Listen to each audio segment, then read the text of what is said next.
हम हमेशा ये जिक्र करते हैं और अपने हमारे ट्रेनिंग्स के सेशंस भी होते हैं, जो यंग डॉक्टर्स हैं, वैद्य हैं, उनसे भी हम ये बात करते हैं और हमने भी अपने 20 वर्ष के अनुभव में समझा कि जब हम बात करते हैं कि एक वैद्य या एक डॉक्टर बीमारियों को ठीक कर रहा है, तो इसको ऐसे समझते हैं, आपने महाभारत का उदाहरण दिया, तो हम एक युद्ध यहाँ पे लड़ रहे हैं सर। जो बीमारियां हैं, जो व्यक्ति के अंदर व्याधियां हैं, और हमें अपने अस्त्र और शस्त्र ऐसे चाहिए कई बार, और कई बार हमें ब्रह्मास्त्र भी चाहिए कि अगर हमने कोरोना का टाइम देखा, हमने कई तरीके के इन्फेक्शंस उसके बाद भी अभी तक आ रहे हैं। आज भी हम सुबह एक व्यक्ति से बात कर रहे थे, तो उन्होंने बताया कि इस बार जो हमें वायरल इन्फेक्शन हुआ उसने बहुत ज़्यादा दिन लग गए ठीक होने में, कई प्रकार के उनको कष्ट हुए और कई प्रकार की उन्होंने चिकित्सा करी, फिर आयुर्वेद में अंत में आए और आयुर्वेद से उनको लाभ मिला। तो ये हमने कुछ अपने पर्सनल एक्सपीरियंस से भी देखा है कि कोविड के बाद, स्पेशली कोरोना काल के बाद, जो ये वायरस इन्फेक्शंस हैं या कई तरीके के इन्फेक्शंस हैं, उनके अंदर भी काफ़ी चेंजेस आए और रोगियों को अभी कई दिन लग जा रहे हैं ठीक होने में। यहाँ पर हम आपका एक स्पेसिफिक प्रोडक्ट जो हमने अभी कुछ ही दिनों पहले कुछ पर्सनल भी मैं बोलूँगा, यहाँ पे मैं ये ऑन रिकॉर्ड बोलना चाहूँगा कि हमें भी कुछ प्रॉब्लम थी और पिछले कई सालों से हमने कोशिश करी है कि आयुर्वेद से ही अपने आप को स्वस्थ करें। एंड ये आई थिंक हमने करीब 10 साल 12 साल पहले की बात है। यहाँ मैं बताना चाहूँगा आप सबसे कि हमने देखा कि जो नेबुलाइज़र है, जो ऐसे इंस्ट्रूमेंट्स यूज़ किए जाते हैं, उसमें कई तरीके के केमिकल्स डाल के बच्चों को दिया जा रहा था, और हमें अंदर से आया कि क्यों ना आयुर्वेद का ऐसा कोई प्रोडक्ट या ऐसा कोई दवा या ऐसा कोई इंग्रेडिएंट हमें मिले कि जो हम नेबुलाइज़र या स्टीमर में डालें और जिसको बोलते हैं विद इन सेकेंड्स हमें आराम मिलना शुरू हो। एंड हमें ये जानकर खुशी हुई कि आपके पास एक आस्था रिलीफ एक प्रोडक्ट है जो हमने भी यूज़ किया और उसको नेबुलाइज़र में डाला और इमीडिएटली जिसको बोलते हैं कि रिलीफ मिला। तो ऐसा क्या आपके अंदर विचार आया कि आपने ऐसा एक यूनिक प्रोडक्ट, जो हमें तो नहीं लगता हमने अपने 20 साल के एक्सपीरियंस में कहीं ऐसा देखा है, कि एक हर्बल कॉन्सेंट्रेटेड आपने लिक्विड बेस्ड बनाया है जिसको आप नेबुलाइज़र में, स्टीमर में डाल लीजिए और तुरंत आपको इफ़ेक्ट समझ में आएगा कि आपका जो कफ है, जो आपका रेस्पिरेटरी सिस्टम है, जहाँ पर पूरा आप इस टाइम खांसी है, आपको जुकाम है, आप व्यथित हैं, ग्रसित हैं, और एक तरीके से जिसको बोलते हैं कि इमिडिएटली वो एक राहत की एक सांस आप ले पाते हैं। तो ऐसा क्या विचार आया और इसके पीछे ऐसी क्या सोच थी कि हम ऐसा एक लिक्विड बनाएं जो लोग उसको स्टीमर में या नेबुलाइज़र में डालें और वो एक हर्बल धूमपान जिसको हम बोलते हैं आयुर्वेद में, हर्बल एक स्टीम उनको इनहेलेशन कर रहे हैं और उससे उनके जो लंग्स हैं, जो अपर रेस्पिरेटरी सिस्टम पूरा का पूरा जो कफ और इन सब व्याधियों से उस टाइम ग्रसित है, उसमें उनको विद इन सेकेंड्स में आराम मिले।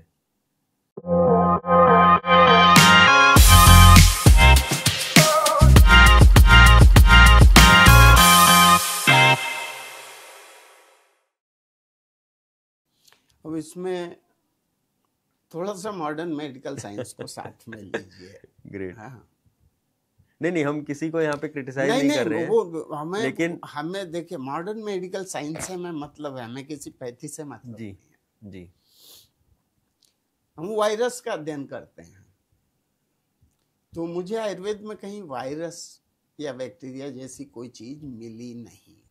हम उनको भी गलत नहीं कहते, उन्होंने वायरस का जिक्र किया, तो हम दूसरी तरफ सोचते हैं कि वायरस अगर हमारे शरीर में आया तो करेगा क्या। वायरस अगर शरीर में आ गया है तो वो करेगा क्या जी।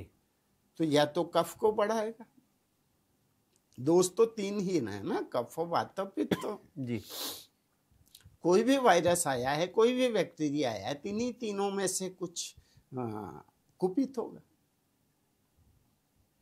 तो अगर कफ कुपित हो रहा है जिसकी वजह से श्वसन में हमें दिक्कत आ रही है, अगर कफ का शमन कर दें तो श्वसन संस्थान हमारा ठीक हो जाएगा। जी। और एक चीज समझिए, एक वातावरण चाहिए उस वायरस को जिंदा रहने के लिए। हम इस रूम में चर्चा कर रहे हैं, बहुत खुश हैं। क्यों? क्योंकि एक वातावरण है, यहाँ पर हमें भरपूर हवा मिल रही है कि हम सांस ले पा रहे हैं। टेम्परेचर इतना है कि हम आराम से बैठ पा रहे हैं।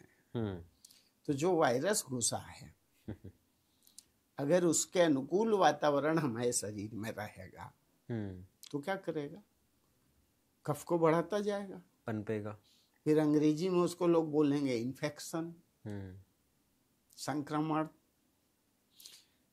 अगर वो जो अनुकूल वातावरण मिला है उसको ही हम डिस्टर्ब कर दें तो वायरस क्या होगा, या तो मर जाएगा या भाग जाएगा। तो कई औषधियां ऐसी हैं, जब हम औषधि के लिए स्तर पर अध्ययन करते हैं, द्रव्य गुण पढ़ते हैं, और सभी आयुर्वेद वालों को द्रव्य गुण विज्ञान पढ़ना ही पड़ता है जी। तो उसमें कंटकारी एक ऐसी चीज मिली, कंटकारी, हाँ, जो स्वेलिंग को भी खत्म करती है, कफ को भी निकालती है, उसके गुणों में कफ निसारक है, और शोथ को कम करती है, जल तत्व को बाहर कर देती है। ठीक, तो वायरस का अनुकूल वातावरण गड़बड़ हो गया, अब वायरस या तो मरेगा या भाग जाएगा, और हमारा श्वसन संस्थान या लंग्स हमारे बिल्कुल स्वस्थ हो जाएंगे जी। तो मैंने कहा अगर इतनी अच्छी औषधि है, अब उसमें ध्यान रखिए, कंटकारी का एक बार चित्र देख करके उसका अध्ययन करें, पत्ते में भी कांटा होता है, राइट। तो अगर जब हमें अस्थमा, काली खांसी या लंग्स में कोई इन्फेक्शन होता है तो क्या अनुभव होता है, जगह जगह कांटे चुभने का अध्ययन होता है। पहले मैं सुनता था कि वैद्य लोग जंगल में जाते थे तो जंगल के जो पेड़ पौधे हैं वो वैद्यों से बात करते थे। मैंने सोचा कि पेड़ पौधों में तो मुंह होता नहीं, जीभ होती नहीं, बात कैसे करते होंगे। तो पता लगा कि जो उनका आकार प्रकार है उसी से वो बता रहे हैं कि हम इस रोग में काम में आते हैं। वो बता रहे हैं। बिल्कुल। हम बबूल की फली देखते हैं तो उस फली में जगह जगह गांठ बना रहता है। घुटने की एक बीमारी होती है जिसका नाम है गठिया। तो बबूल की फली चिल्ला के बोल रही है कि अगर गठिया हुआ है तो मेरी गांठों का प्रयोग कर लीजिए, यानी उसकी फली का प्रयोग कर लीजिए। वैसे ही कंटकारी मुझे बता रहा कि अगर अंदर कांटे जैसा चुभ रहा है, राइट, तो आप मेरा उपयोग कर लीजिए। ये इंटरनल तो हो गया, एक्सटर्नल भी उसी कंटकारी का प्रयोग किया जा सकता है। अगर कांटे चुभने जैसी कोई चीज आवे तो आप उसका प्रयोग कर सकते हैं। बिल्कुल। तो मैंने इन दोनों को मैच करवा के मैंने कहा आप तो प्रयोग करते हैं। कुछ मरीजों पर मैंने ट्रायल लिया तो बहुत अच्छी सफलता मिली जी। तो मैंने कहा जब इतनी अच्छी औषधि मुझे मिल गई है तो क्यों माथा पच्ची करना। दूसरी सोच ये रही है कि आयुर्वेद में जो चिकित्सा है वो 3 प्रकार की है। कई बार मैं चर्चा कर चुका हूँ। पहली चीज है रसायन चिकित्सा, जहां हम भस्मों का प्रयोग करते, मेटल्स का,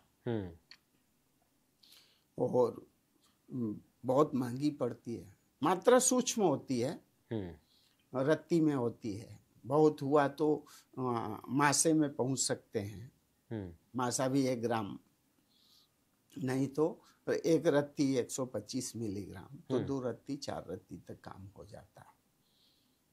पर महंगा बहुत है, जन सामान्य तो इसका प्रयोग नहीं कर पाते। राइट। दूसरी है मानवीय चिकित्सा। ये हो गई दैवी चिकित्सा जहाँ रस रसायन है। दूसरी मानवीय चिकित्सा जहाँ काष्ठ औषधियाँ हैं। तो काष्ठ औषधियाँ सस्ती पड़ती हैं, बस मात्रा थोड़ी सी 2.5 ग्राम 3 ग्राम 5 ग्राम की होती है। और तीसरी चिकित्सा राक्षसी चिकित्सा है। शायद लोगों को, हाँ, चीर फाड़ करना क्या है, सर्जरी है।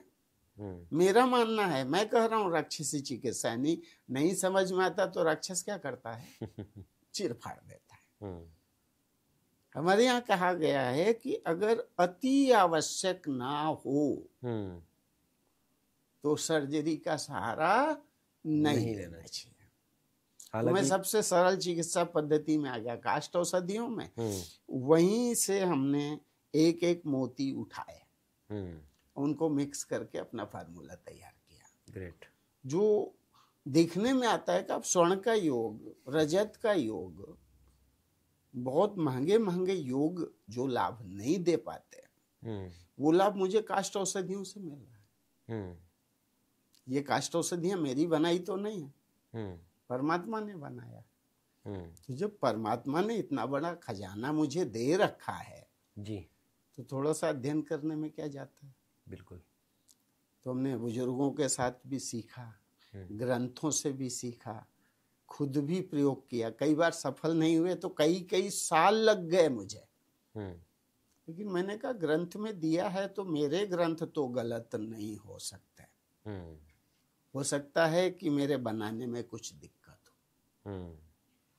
फिर वहां तक पहुंचा जहां तक एक अच्छा प्रोडक्ट आस्था रिलीफ के रूप में आपके सामने आया है। बहुत बढ़िया, बहुत बढ़िया डॉक्टर साहब। एंड यहाँ पर मैं ये ज़रूर आप सबसे रिक्वेस्ट करना चाहूँगा, जैसा कि सर ने प्रतिकूल और अनुकूल की बात करी, मतलब फेवरेबल और अनफेवरेबल, एक छोटी सी बात ध्यान में ज़रूर रखें। आपको कभी भी किसी को भी इन्फेक्शन होता है, आपकी बॉडी, आपका शरीर आपका सबसे पहले टेम्परेचर बढ़ाएगा और आपको ये समझ में आ जाएगा कि हमें इन्फेक्शन होना शुरू हो गया है। हम गलती क्या करते हैं, जैसे ही थर्मामीटर में, मेरे भी 2 बच्चे हैं, खासकर बच्चों के लिए भी और बड़ों के लिए भी, जैसे ही थर्मामीटर में 99 या छोड़िए 98.8 भी हो जाता है तो हमें तुरंत हम उसमें कोई भी बुखार को कम करने वाली दवा मतलब बुखार को सप्रेस या टेम्परेचर को सप्रेस करने वाली दवा इमीडिएटली दे देते हैं। 99 100 तक पहुँचते पहुँचते हम 3-3 4-4 बार दिन में ऐसी दवाएं ले रहे होते हैं जो हमारे टेम्परेचर को रिड्यूस कर रही है। सिंपल सी बात हमें समझनी है कि शरीर ने जो टेम्परेचर बढ़ाया है, उस टेम्परेचर को बढ़ाने का उद्देश्य है कि जो आपके अंदर विषाणु, वायरस, इन्फेक्शन जो प्रवेश कर गया है, उसका प्रतिकूल एनवायरनमेंट क्रिएट किया जा रहा है। आयुर्वेद में ज्वर की चिकित्सा बोला गया है लंघन, मीन्स आप कुछ मत करिए। अगर आपकी इम्यूनिटी अच्छी है, 2 से 3 दिन 4 दिन लगेंगे, आप हल्का खाना या उपवास रखिए और हल्का खाना खाइए, आप अपने आप ठीक हो जाएंगे। इन्फेक्शन अपने आप चला जाएगा, ख़त्म हो जाएगा, मर जाएगा वो जो टेम्परेचर आपका शरीर बढ़ा रहा है। फिर भी अगर आपको दिक्कत है तो आप किसी वैद्य, किसी आयुर्वेद चिकित्सक से मिलें। और आज हमारे पास, और ये हम दावे के साथ कोरोना काल के बाद कह सकते हैं, ऐसी ऐसी दवाइयाँ, ऐसे ऐसे सॉल्यूशंस हैं कि आप किसी भी तरीके के इन्फेक्शन को लड़ सकते हैं, उसको कम कर सकते हैं, उसको अपने शरीर से भगा सकते हैं, हटा सकते हैं, मिनिमाइज़ कर सकते हैं, इरेडिकेट कर सकते हैं। इनफैक्ट ऐसे ऐसे इन्फेक्शन जिनको मल्टी ड्रग रेजिस्टेंस बोला जाता है, जहाँ सारी की सारी, एक रिपोर्ट आप लीजिए जिसमें आपको मिलेगा कि सारी की सारी एंटीबायोटिक्स या जो भी इन्फेक्शन के लिए दवाइयाँ दी जाती हैं वो रेजिस्टेंस है, एंड कल्चर में आपका इन्फेक्शन बढ़ रहा है विद इन 1 वीक 10 डेज। ये हमने कई सारे केसेस किए हैं, इसलिए हम क्लेम कर पा रहे हैं कि आयुर्वेद में ऐसी दवाइयाँ हैं जो कल्चर को कम होते हुए आपको दिखता है और आपका इन्फेक्शन भी कंट्रोल होता है। तो अपनी जो सबसे पुरानी विधा है आयुर्वेद, जो कि 4 वेदों में से एक अथर्ववेद का ही पार्ट है, उस पर थोड़ा सा विश्वास करें। ये जो पॉडकास्ट किया जा रहा है, सर के साथ चर्चा की जा रही है, इसका उद्देश्य यही है कि आपका विश्वास जागृत किया जाए। इसमें हम और आगे बढ़ते हैं। यहाँ पर हम ये जानना चाहेंगे, जैसे कि आपने अभी इसकी बात करी, ऐसे ही एक हम च्यवनप्राश या जैसे कि आप हर्बोले मैंगो, ये आपके प्रोडक्ट्स हैं जो हमने देखे। तो अवले की अगर हम बात करें, प्राश की हम बात करें, च्यवनप्राश की हम बात करें, क्योंकि बात इम्यूनिटी की और फीवर और इन्फेक्शन की भी हो रही है। एक तो ये कहा जाता है कि इसको सर्दियों में लेना चाहिए, गर्मियों में लेना चाहिए, गर्मियों में गर्म होगा या आपको तमाम दिक्कतें होंगी। तो क्या ये सही है? क्या हर्बोले या हर्बोले मैंगो, हमने देखा आपने एक फ्लेवर भी डेवलप किया हुआ है, तो क्या इसको ग्रीष्म ऋतु में भी लिया जा सकता है? या ऐसे प्रोडक्ट जैसे कि मार्केट में ऑलरेडी इतने सारे च्यवनप्राश हैं, इतने सारे अवले हैं, प्राश हैं, तो आपको ऐसा क्या विचार आया कि हर्बोले, जिसमें मेरे को लगता है हर्ब आपने रखा है, हर्बों में, और ले यानी कि प्राश या ले फॉर्म में, और उसमें फिर आपने उसमें मैंगो फ्लेवर भी दिया, तो ऐसा क्या आपको विचार आया कि भाई इतने सारे च्यवनप्राश हैं, आपको क्या ज़रूरत पड़ी एक नया हर्बोले बनाने की? इसमें थोड़ा हमें बताएं। नहीं, प्रश्न आपका अच्छा है। अच्छा, रोटी कब खाना चाहिए? जब भूख लगेगी। तो गर्मी में खाना चाहिए या फिर ठंड में खाना चाहिए? एनर्जी की आवश्यकता तो मुझे हर मौसम में है ना जी, तो हम हर मौसम में खा सकते हैं। तो ऐसी कोई जड़ी बूटी तो नहीं है जो गर्मियों में दिक्कत करेगी? नहीं, क्यों दिक्कत करेगी? हमने ऐसी औषधियों को चुना जी, जो 12 महीने खाई जा सकती है, उनका औलेह बना लिया। औले यानी चटनी चाट के खाने लायक। उसके बाद भी मैंने ध्यान रखा है कि किसी कारण से गर्मियों में कुछ दोष देखने में आवे तो दूध के साथ सेवन करिए। 12 महीने सेवन कर सकते हैं। और इस चीज का भी हमने ध्यान रखा है कि आज खाया है तो 2 महीने बाद ताकत महसूस होगी। इतना धैर्य किसी के पास नहीं है। हमारी काष्ठ औषधियां ऐसी हैं कि अभी आपने 1 चम्मच लिया, शाम तक आपको फील हो जाएगा कि आपने कुछ खाया है। अच्छा, हाँ, 1 दिन में। हमें नहीं करना इंतजार, जीवन बहुत छोटा है। आदमी कितना जिएगा? 100 साल। तो आज जैसे 63 साल है और मैं कोई ऐसी दवाई खाऊं जो 40 साल बाद मुझे फायदा करे तो लोग कहते हैं कि दूसरी पैधी में ऐसे इंजेक्शन है कि 1 इंजेक्शन ठोको, आधे घंटे में ताकत आ जाती है। ताकत वाले इंजेक्शन। हाँ, तो हम कहते हैं वो चिंता मत करो, हमारा हर्बोले अभी खाओ, आधे घंटे बाद ताकत महसूस होगी और 10 घंटे बाद भी आपको ताकत महसूस होगी, 24 घंटे बाद भी ताकत महसूस होगी। जब हमारे पास इतनी सक्षम औषधियां हैं तो हमें ना तो दूसरों से तुलना करना है ना दूसरों की बुराई करनी है। जी, हमें तो एक ही बात करनी है कि ये हमने हर्बोले बनाया है, मेरी बातों पर भरोसा करो या न करो, जी, खा के देख लो। इससे बढ़िया प्रचार तो नहीं। ग्रेट। तो उसको जिसको भी खिलाया, जी, मैं शुरू में 2 साल पहले जो मार्केटिंग की स्ट्रेटजी बनी हमारी कंपनी के तहत, और मैं इसको करीब 20 साल पहले से बना रहा। 20 साल पहले से। तो मैंने कभी बेचने का प्रयास नहीं किया। मेरे यहाँ जो लोग मिलने जुलने आते थे तो हमारे यहाँ परंपरा है पानी पिलाने की, मिठाई खिलाने की। कभी जो ठंड का मौसम था, जहाँ गुड़ बनता है वहाँ लोग गुड़ खिलाते हैं। हमारे खुद के भट्ठे का बना हुआ गुड़ है, बहुत अच्छा है। कहीं कहीं बहुत अलग ढंग की मिठाई मिलती है। अमृतसर से आया हूँ तो ये वहाँ का गुड़ कुछ सौंफ और बादाम क्या क्या डाल के बनाते हैं। तो वैसे हमारे यहाँ कोई आता था तो हम 1 चम्मच उसको खिलाते थे मिठाई की तरह से। ग्रेट। तो लोग डिब्बा उठाते थे, लेके चले जाते थे और बोलते थे जो कीमत है वो बता देना और 2 डिब्बा और बना देना। तो उसमें जो मुख्य घटक है वो है आंवला। आंवला 12 महीने खाया जा सकता है और 12 महीने पैदा भी होता है। अगर नॉर्थ इंडिया में आंवला खत्म हो गया, साउथ इंडिया में फल लग रहे हैं, तो 12 महीने मिलता है, 12 महीने खाया जा सकता है। तो मुख्य ताकत आंवले की है। ये अमृत फल है, अमृत फल। तो हर्बोले भी अमृत की तरह से काम करता है। शहद है, गुड़ है, मिश्री का प्रयोग मैंने नहीं किया है, तिल है, उसके साथ में शुद्ध गाय का घी है, वो बिल्कुल शास्त्रीय पद्धति से मैंने बनाया है। जी। अब उसमें क्या होता है, जो च्यवनप्राश है, कुछ औषधियां उसमें ऐसी डली हैं जिनकी तासीर गर्म है और वो बहुत अच्छी चीज है। ऐसा नहीं कि च्यवनप्राश कोई खराब चीज है, हम च्यवनप्राश के विरोध में नहीं है। हम खुद भी च्यवनप्राश खाते हैं और खुद नहीं बनाते तो दूसरों से ले लेते हैं, ठीक। लेकिन मेरे दिमाग में आया कि कोई ऐसी चीज हो जो ताकत भी दे और आदमी हिचके भी नहीं, गर्मी में क्या करूंगा। तब ये हर्बोले का निर्माण हुआ। ग्रेट। एंड इसमें मैंगो फ्लेवर और एक खास चीज है इसमें, मैं बताना भूल गया जी। इसमें हल्दी पड़ी हुई है। अच्छा।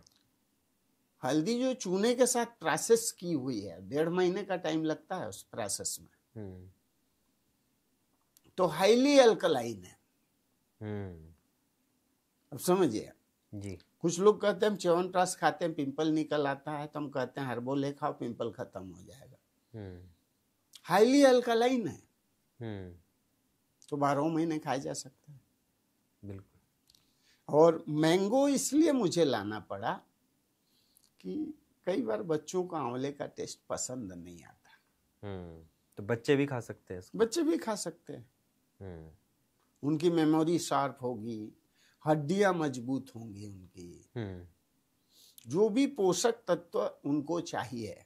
लोग कहते हैं ना कि लैक ऑफ न्यूट्रिशन, तो वो जितना भी लैक ऑफ न्यूट्रिशन है, जितना पोषक तत्वों का अभाव है, सारे पोषक तत्व हर्बोले से मिल जाते। और टेस्ट मैंगो का है तो बड़े प्रेम से खाते हैं। ग्रेट। कई बार मुझसे कहते हैं कि मेरे बच्चे की लंबाई नहीं बढ़ रही है, तो मैंने कहा भाई लंबाई बढ़ाने की मशीन तो मेरे पास नहीं है। आप बच्चे के अंदर रुचि पैदा करो कि बच्चा खाने लगे। वो बीमार नहीं है, लेकिन खाने की रुचि उसकी बदल गई है, और फिर कुछ न कुछ उसमें न्यूट्रिशन गैप हो रहा है, उसको पूरा कर दो। आपका बच्चा रोटी नहीं खाता ना, हर्बोले मैंगो उठाओ, रोटी के ऊपर लगा करके एक और खिलाओ, पूरी रोटी छीन के बच्चा खा जाएगा। अब लंबाई बढ़ेगी कि नहीं बढ़ेगी? लंबाई बढ़ाने की मेरे पास दवाई नहीं है, लेकिन लंबाई चौड़ाई बच्चे की तब बढ़ेगी ना जब वो प्रेम से खाना खाएगा, उसकी एनर्जी की रिक्वायरमेंट पूरी होगी, न्यूट्रिशन की रिक्वायरमेंट पूरी होगी। तो थोड़ा सा बनाया था, और लोग आते थे, बच्चों के लिए हमारा बच्चा आपका हर्बोले नहीं खाता, क्या करूं? तो जब ऐसी शिकायतें ज्यादा आई तो मैंने हर्बोले मैंगो बनाया। बहुत बढ़िया चल रहा है। ग्रेट। तो हम जब फार्मूलेशन करते हैं ना, तो हमारे फार्मूलेशन में ये चीज नहीं होती कि हमें व्यापार करना है जी। ये दवाई बनाएंगे ये दवा, तो लोग बड़ी वाहवाही करेंगे, वो हमें आवश्यकता नहीं है। हम तो ये सोच के बनाते हैं कि उनका दर्द क्या है, दुख क्या है, दिक्कत कहाँ, जो चीज उनको नहीं मिल पा रही है वो हम उपलब्ध करवा सकते हैं क्या? राइट। तो जब हम समाज के दुख को समझ करके कोई फार्मूलेशन तैयार करते हैं, समाज उसे एक्सेप्ट भी करता है और सबको लाभ मिलता है, व्यापार भी बढ़ता है। ध्यान रखिए, जो लोग मेरे साथ जुड़ेंगे कि हम भी अपने यहाँ ऐसी औषधियों का वितरण करना चाहते हैं, हम भी अपनी एक दुकान या ऐसा वो शुरू करना चाहते हैं, तो मैं कहूँगा आइए, पहले दवाओं को परखिए, परखने के बाद आपको लगे कि समाज को इसकी जरूरत है, तो निश्चित रूप से व्यापार में जुड़िए। ये सोच के मत आइए कि आपको पैसा कमाना है। ये चिकित्सा क्षेत्र पैसा कमाने के लिए नहीं है, लेकिन ऐसा भी नहीं कहूंगा अगर कोई पैसा नहीं कमाएगा तो उसका जीवन चलेगा कैसे? बिल्कुल। तो अर्थ तो चाहिए, अर्थतंत्र हमारा मजबूत चाहिए, लेकिन उसके पहले समाज तंत्र भी स्वस्थ रहना चाहिए। समाज के दुख को दूर करने की भावना मन में है,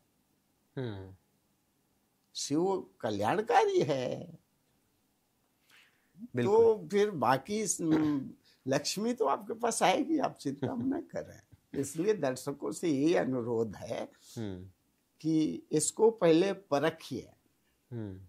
और ये पॉडकास्ट किसी को डॉक्टर बनाने के लिए नहीं है, ध्यान रखिएगा। यहाँ पर हम ज्ञान की चर्चा कर रहे हैं। ऐसा नहीं हो कि आपके पॉडकास्ट में ये दवाई सुनी थी और हमने खा लिया।